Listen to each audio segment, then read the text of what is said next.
Amashyi n'impundu ku mwami wacu Yesu Kristo, yemeye ko iki cyumweru tugisoza amahoro kandi aratanga ubuzima bushyitse bw'umwuka ku bamwizera bose. Uyu munsi ni ku cyumweru itariki ya 19 ukwezi ni ukwa gatatu umwaka n'ibihumbi 2023.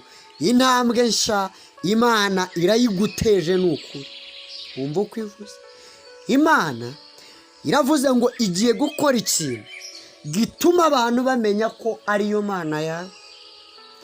Igitabo cy'umuhanuzi Ezekiel igice cya 29 umurongo wa 6, maze abatuye muri Egiputa bose bazamenye yuko ndi Uwiteka, kuko babereye inzu ya Isirayeli inkoni y'urubingo.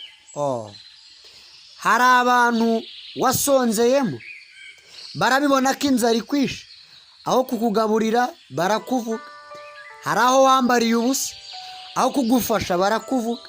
Hari aho wakeneye, barabibona ko ukennye, ubuzima bumeze nabi, abana babuze uko bajyana ku ishuri, ubuzima bwagucanze, umugabo yagutaye, nyirinzu yayigusohoyemo, bose bakubera inkoni y'urubingo, ntihagira n'umwe wemera kumwishingikirizaho.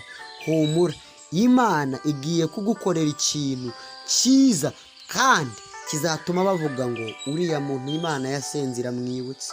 Imana iragikoze kandi kibayeho. Mana, urakoze kubw'uyu mugisha udasanzwe, urakoze kubw'izi mpinduka uremye kuri uyu mwene data.